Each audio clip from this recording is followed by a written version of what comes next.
నమస్తే, welcome to news ఫిలైట్. నేను శ్రీలత. బులెటిన్ల ముందుగా హెడ్లైన్స్ చూద్దాం. హెచ్సిఏ ఎస్ఆర్హెచ్ వివాదంపై విజిలెన్స్ విచారణ ప్రారంభం. హెచ్సిఏ స్టేడియం సిబ్బందిని ప్రశ్నిస్తున్న విచారణ అధికారులు.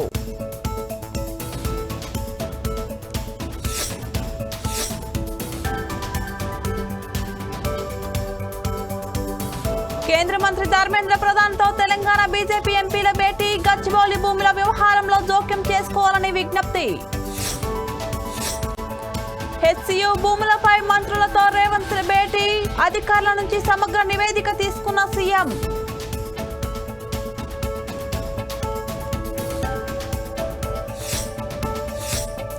గుజరాత్లో ఘోర ప్రమాదం. బనస్కాంతలోని బాణసంచా కేంద్రంలో పేలుడు. 17 మంది మృతి.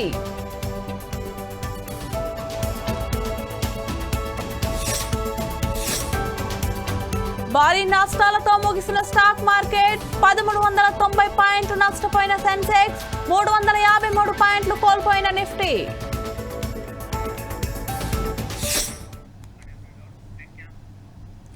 ఏపీ శాసనసభ డిప్యూటీ స్పీకర్ రఘురామకృష్ణరాజుపై కస్టోడియల్ టార్చర్ వ్యవహారంలో కీలక పరిణామం చోటు చేసుకుంది. గుంటూరు జీజీహెచ్ మాజీ సూపరింటెండెంట్ ప్రభావతి దర్యాప్తునకు తప్పక సహకరించాలని సుప్రీంకోర్టు ఆదేశించింది. వైసీపీ అధికారంలో ఉండగా గుంటూరు జీజీహెచ్ సూపరింటెండెంట్ గా ప్రభావతి పనిచేశారు. రఘురామపై కస్టోడియల్ టార్చర్ లో ఎలాంటి గాయాలు కాలేదని అప్పట్లో ఆమె నివేదిక ఇచ్చారు. అయితే ఈ అంశంపై సుప్రీంకోర్టులో విచారణ జరిగింది. ఈ నెల 7, 8 తేదీలో దర్యాప్తు అధికారి ముందు ఉదయం 10 గంటలకు విచారణకు హాజరు కావాలని ప్రభావతిని సుప్రీంకోర్టు ఆదేశించింది. దర్యాప్తునకు పూర్తిగా సహకరించాలని మధ్యంతర ఉత్తర్వుల్లో పేర్కొంది.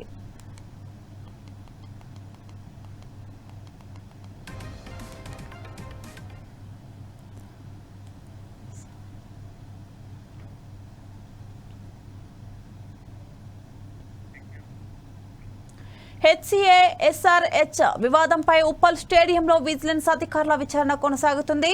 ఎస్ఆర్హెచ్ ఎస్సీఏ మధ్య జరిగిన ఈమెయిల్స్ ను అధికారులు చెక్ చేస్తున్నారు. ఐపీఎల్ కు ముందు అఫెక్స్ కౌన్సిల్ మీటింగ్ లో తీసుకున్న నిర్ణయాలపై కూడా విజిలెన్స్ విచారిస్తోంది.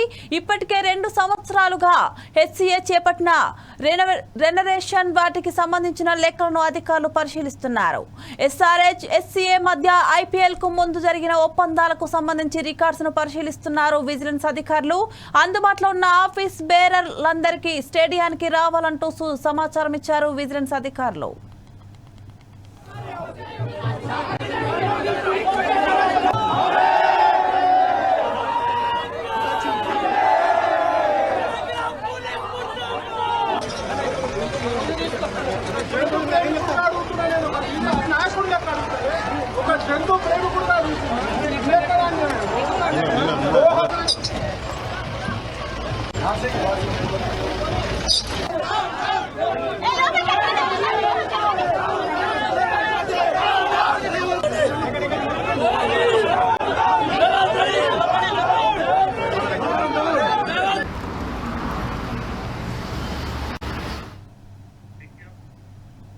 హిందూపురం మండల కేంద్రంలో పాంచజన్య స్కూల్ విద్యార్థిని జాతీయ స్థాయిలో నిర్వహించిన national independent school alliance India వారు నిర్వహించిన పోటీ పరీక్షల్లో 3వ తరగతి విద్యార్థిని జాతీయ స్థాయిలో ప్రథమ బహుమతి పొందినట్లు పాఠశాల వ్యవస్థాపక అధ్యక్షులు శ్రీనివాసులు పేర్కొన్నారు.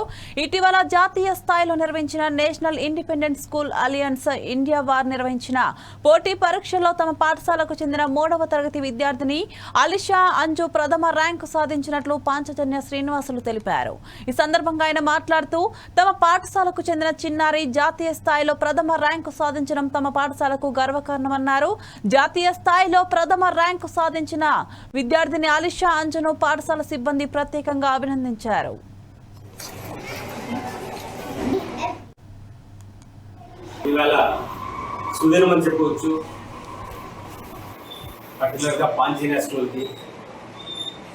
ఈ సంవత్సరము న్యాట్ మాకు కండక్ట్ చేసిన నేషనల్ ఎగ్జామినేషన్స్లోగా మా థర్డ్ స్టాండ్ పాప అలియాస్ ఫస్ట్ కంట్రీ ఫస్ట్ రావడము. ఇదే కాక లాస్ట్ ఇయర్ కూడా థర్డ్ స్టాండర్డ్ పాప ఫస్ట్ రావడము, 4th స్టాండర్డ్ బాబు సెకండ్ రావడం జరిగింది. ఈ సంవత్సరం థర్డ్ స్టాండర్డ్ పాప అలియాస్ రావడము 25,000 రూపాయలు క్యాష్ అవార్డు వాళ్ళు ప్రకటించారు. ఆ 25,000 రూపాయలు కూడా అమౌంట్ ఆల్రెడీ వాళ్ళ పేరెంట్స్ అకౌంట్కి క్రెడిట్ జమ కూడా అయింది. సో ఇలాంటి సందర్భంలో స్టేట్ లెవెల్, కంట్రీ లెవెల్ అనేది ఎగ్జామినేషన్ కండక్ట్ చేశారు. ఇంకా స్టేట్ లెవెల్ చూస్తే more than 20 ranks, first, second, third rank, more than 20 ranks మాకు ఈ సంవత్సరం మాకు వచ్చినాయి. ప్రౌడ్గా చెప్పుకుంటున్నాము. ప్రతి సంవత్సరం లాగా ఈ సంవత్సరం కూడా పేరెంట్స్ ఇంకా మంచి కోఆపరేషన్ ఉంది. 500 చిల్లర మంది మన స్కూల్ ఇంకానే పార్టిసిపేట్. రాష్ట్ర ప్రభుత్వం ఉపాధి హామీ పథకం కింద వేసవి కాలంలో పశువులకు నీటి సౌకర్యం కల్పించేందుకు గ్రామాల్లో పశువుల నీటి తొట్టెల నిర్మాణాన్ని ప్రతిపాదించి జిల్లా వ్యాప్తంగా 15 మండలాల పరిధిలో 157 నీటి తొట్టెల నిర్మాణ పనులకి శ్రీకారం చుట్టడం జరిగిందని రాష్ట్ర పర్యాటక, సాంస్కృతిక, సినిమాటోగ్రఫీ శాఖ మంత్రి కందుల దుర్గేష్, జిల్లా కలెక్టర్ పి ప్రశాంతి పేర్కొన్నారు. తూర్పుగోదావరి జిల్లా పేరవల్లి మండలం ముక్కామల గ్రామంలో పశువుల నీటి తొట్టెల నిర్మాణ పనుల శంకుస్థాపన కార్యక్రమంలో ముఖ్య అతిథిగా హాజరయ్యారు.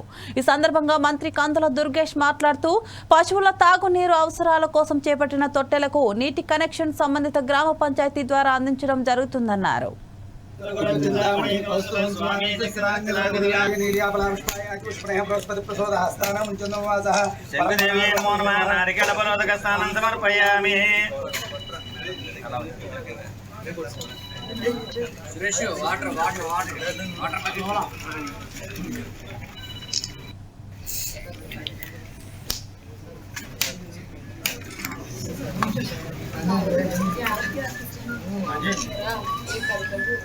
కానీ నా నియోజకవర్గం దానికంటే ముఖ్యమైన నియోజకవర్గం నాకు అనేటువంటి మాటని గుర్తుపెట్టుకోవాలి. నా నియోజకవర్గంలోని అభివృద్ధి చూపించలేకపోతే ఇంకెక్కడ చూపించగలుగుతాం? దయచేసి రాత్రి నేను దెబ్బలాడితే ఇది మీ అందరికీ చెప్పాలనే ఉద్దేశంతో చెప్తున్నాను. రాత్రి దెబ్బలాడితే ఒక్కటి ఇచ్చారు తొట్టి మనకి. ఇది ప్రపోజల్ మనం ఒకటే పెట్టుండొచ్చు. దాన్ని ఇక్కడ ఉన్నటువంటి ఈ వెటనరీ డిపార్ట్మెంట్ వాళ్ళు ఏం చేస్తున్నారని చెప్పి నేను అడుగుతా ఉన్నాను. జేడీ గారు ఇక్కడే ఉన్నారు. ఒకటి వచ్చినప్పుడు నాకు చెప్పద్దా? మీకు చెప్పి ఇది ఒకటే వచ్చిందని గ్రామాల్లో ఇంకా పశువులు ఉండవండి. ఈ నియోజకవర్గంలో ప్రతి గ్రామంలో పశువులు ఉండే వాడికి కూడా దాహం ఉంటుంది. చెప్పాలి కదా. ఇక్కడ డాక్టర్లు ఏం చేస్తున్నారు? వెటనరీ డాక్టర్లు.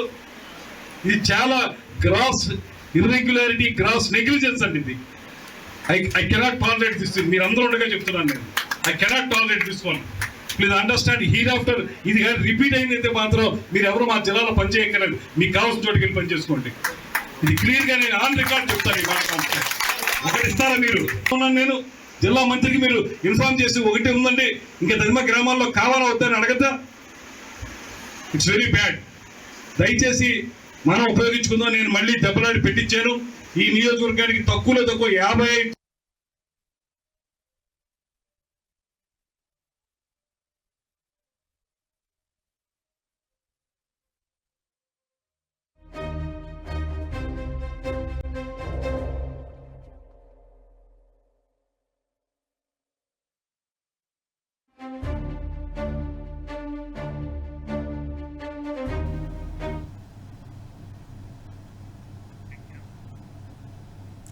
తూర్పుగోదావరి జిల్లాలో ఎన్టీఆర్ సామాజిక భద్రత పెన్షన్ల కింద 2,35,076 మందికి 102,28,00,000 మేర పంపిణీ చేయడానికి పటిష్టమైన చర్యలు తీసుకోవడం జరిగిందని రాష్ట్ర పర్యాటక, సాంస్కృతిక, సినిమాటోగ్రఫీ శాఖ మంత్రి కందుల దుర్గేష్ పేర్కొన్నారు. స్థానిక పేరవల్లి మండలం ముక్కామల గ్రామంలో ఎన్టీఆర్ సామాజిక భద్రత పెన్షన్లు పంపిణీ కార్యక్రమంలో మంత్రి కందుల దుర్గేష్, జిల్లా కలెక్టర్ పి ప్రశాంతితో కలిసి తదితరులు పాల్గొన్నారు. ఈ సందర్భంగా మంత్రి కందుల దుర్గేష్ మాట్లాడుతూ సామాజిక పంపిణీలో భాగంగా ప్రతి నెల 1వ తేదీ ఉదయాన్నే లబ్ధిదారులకు పెన్షన్లు అందజేస్తున్నామన్నారు. ఈ రోజు ఉదయం 10:30 సమయంలోగా 2,02,400 మందికి 80,87,00,000 మేర పంపిణీ చేసినట్లు తెలిపారు.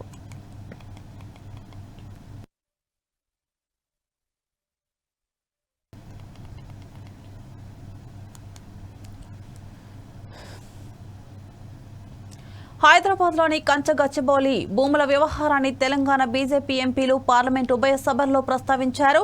ఎంపీ లక్ష్మణ్ రాజ్యసభ 0 అవర్లో ఈ విషయాన్ని లేవనెత్తారు. 400 ఎకరాల హెచ్సియు భూముల అమ్మకాన్ని అడ్డుకోవాలని డిమాండ్ చేశారు.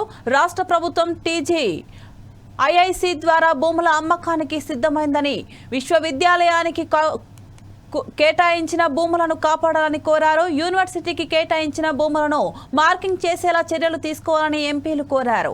ఇదే అంశంపై లోక్సభ 0 అవర్లోనూ తెలంగాణ ఎంపీలు లేవనెత్తారు. అనంతరం కిషన్ రెడ్డి ఆధ్వర్యంలో కేంద్ర మంత్రి ధర్మేంద్ర ప్రధాన్ ను కలిశారు. కేంద్ర మంత్రిని కలిసిన వారిలో కొండా విశ్వేశ్వర రెడ్డి, ఈటెల రాజేందర్, ధర్మపురి అరవింద్, నాగేష్ తదితరులున్నారు.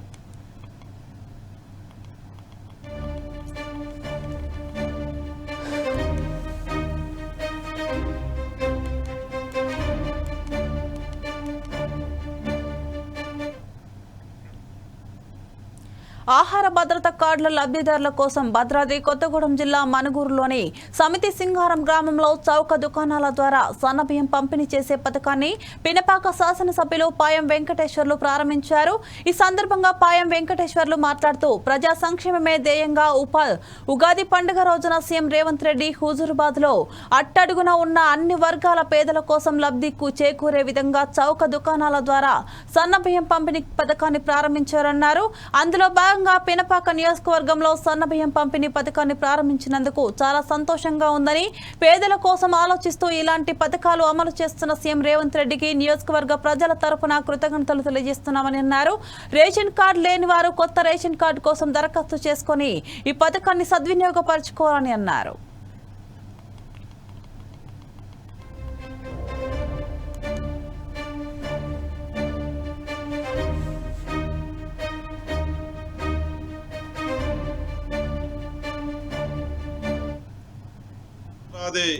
ఉగాది పండుగ రోజున గత నెల 30వ తారీఖున హుజూర్ నగర్ లో గౌరవ ముఖ్యమంత్రి రేవంత్ రెడ్డి గారు తెలంగాణ రాష్ట్రంలో ఉన్నటువంటి అట్టడుగున ఉన్నటువంటి అన్ని వర్గాల పేద ప్రజలకు, ఎస్సీ, ఎస్టీ, బీసీ, మైనారిటీ వర్గాల పేద ప్రజలకు ఎవరైతే ఆహార భద్రత కార్డు కలిగి ఉన్నారో పేదవాళ్ళకు బిలో ప్రాపర్టీ లైన్ లో ఉన్నవారు వారందరికీ కూడా తెలంగాణ రాష్ట్రంలో ఉన్నటువంటి లక్షలాది కుటుంబాలకు సన్నబియ్యం మరి నెల నెల సన్నబియ్యం ఇచ్చి వారికి సన్నబియ్యం తినిపించాలనే ఉద్దేశంతో ఒక మంచి నిర్ణయం చేసి ఆ పథకాన్ని హుజూర్ నగర్ లో మన గౌరవ ముఖ్యమంత్రి రేవంత్ రెడ్డి గారు ప్రారంభించడం పట్ల పినపాక నియోజకవర్గ ప్రజల తరపున, నా తరపున గౌరవ ముఖ్యమంత్రి గారికి, రాష్ట్ర ప్రభుత్వానికి ప్రత్యేకంగా అభినందనలు, ధన్యవాదాలు తెలియజేస్తా ఉన్నాను. ఈ రోజున మరి ఏప్రిల్ 1వ తారీఖున సన్నబియ్యం పథకం ప్రారంభ కార్యక్రమాన్ని తెలంగాణ రాష్ట్ర వ్యాప్తంగా ప్రారంభించుకుంటున్న సందర్భంలో పినపాక నియోజకవర్గం సమితి సింగారంలో కూడా ఇవాళ లబ్ధిదారుల సమక్షంలో మరి వందలాది మంది సమక్షంలో ఈ రోజున సన్నబియ్యం పథకాన్ని ప్రారంభం చేసి లబ్ధిదారులైనటువంటి పేదవాళ్లకు, ఆడబిడ్డలకి ఇవాళ ఈ చౌకా దుకాణంలో వారికి సన్నబియ్యాన్ని పంపిణీ చేయడం జరిగింది. ఈ సందర్భంగా మరి చాలా ఆనందాన్ని, సంతోషాన్ని వేస్తా ఉంది నాకు. మరి పేదవాళ్లకు మొన్నటిదాకా దొడ్డు బియ్యం ఉండేటివి, ఆ దొడ్డు బియ్యం తినలేక బయట మరి బ్లాక్ మార్కెట్ లోకి పోయేటటువంటి సందర్భం ఉండేది. పేదవాళ్ళు బయట కొనుక్కునే సందర్భాలు ఉండేది. సన్న బియ్యం కావాలా, తినాలంటే తినే పరిస్థితులు ఉండేటివి కాదు మొన్నటిదాకా. కానీ ఇవాళ కాంగ్రెస్ పార్టీ ప్రభుత్వం, ఈ ప్రజాప్రభుత్వం వచ్చిన తర్వాత సన్న బియ్యం పథకాన్ని తీసుకొచ్చి తెలంగాణ రాష్ట్రంలో ఉన్నటువంటి లక్షలాది కుటుంబాలకు నెల నెల ఆహార భద్రత కార్డు ద్వారా సన్న బియ్యం ఇవ్వాలని సంకల్పించి ఆ పథకాన్ని ఇవాళ ప్రారంభం చేసుకోవడం చాలా ఆనందంగా, సంతోషంగా ఉందనే విషయాన్ని నేను తెలియజేసుకుంటూ, మరి రాబోయే రోజుల్లో కూడా మరి ఇక ఎవరికైతే తెల్ల రేషన్ కార్డులు లేవో, రేషన్ కార్డు లేనటువంటి ప్రతి కుటుంబానికి కూడా కొత్త రేషన్ కార్డు ఇవ్వడానికి మరి మన రాష్ట్ర ప్రభుత్వం నిర్ణయం చేసింది. తెలుగు సంవత్సరం పశ్చిమ గోదావరి జిల్లాలో ఓ వినూత్న కార్యక్రమానికి మహిళలు శ్రీకారం చుట్టారు. ప్లాస్టిక్ రహిత సమాజం ఎంతో అవసరమని, క్యాన్సర్ రహిత ఆరోగ్యకరమైన భవిష్యత్తు పిల్లలకు అందించాలంటే ప్రతి ఒక్కరూ కూడా ప్లాస్టిక్ వినియోగం తగ్గించాలని, ఉండిలో ఉన్న ప్రతి హోటల్లో ప్లాస్టిక్ వల్ల కలిగే నష్టాల గురించి తెలియజేసి విజయలక్ష్మి చారిటబుల్ ట్రస్ట్ వారి సహకారంతో టీ స్టాల్ మరియు హోటళ్లకు గాజు గ్లాసులు బహుకరణ చేశారు. ఈ కార్యక్రమంలో టీచర్ నాని, లీలా కుమారి తదితరులు పాల్గొన్నారు.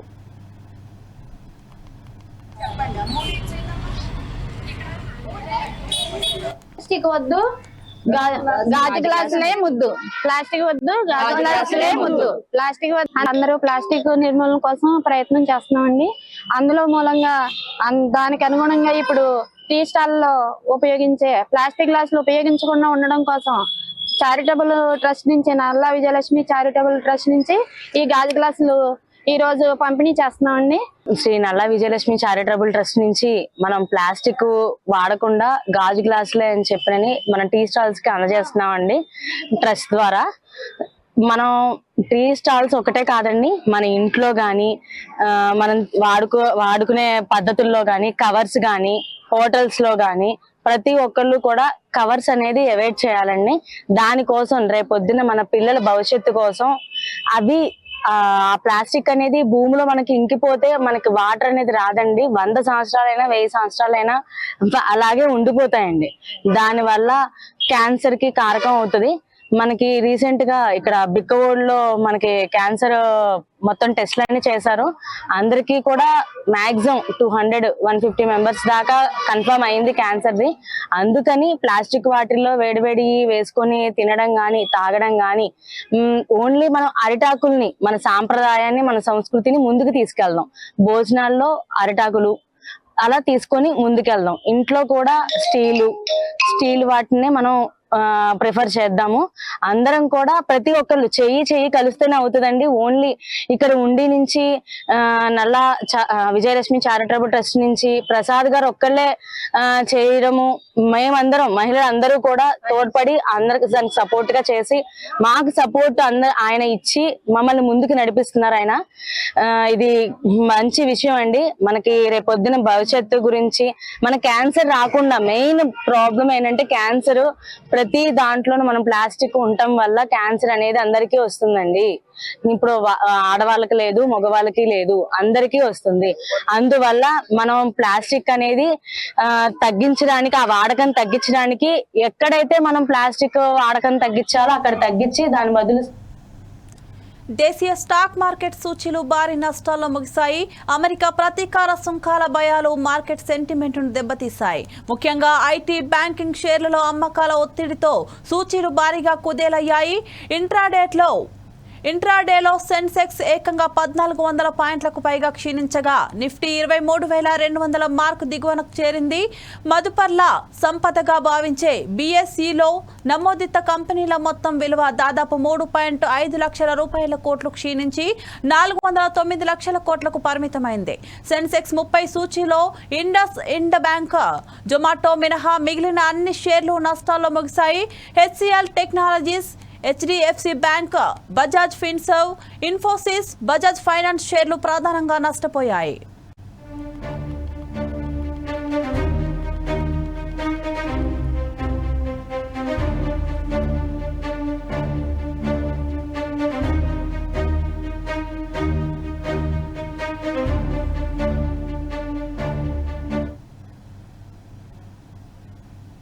ఇవి bulletin updates. Keep watching 4 Sides TV.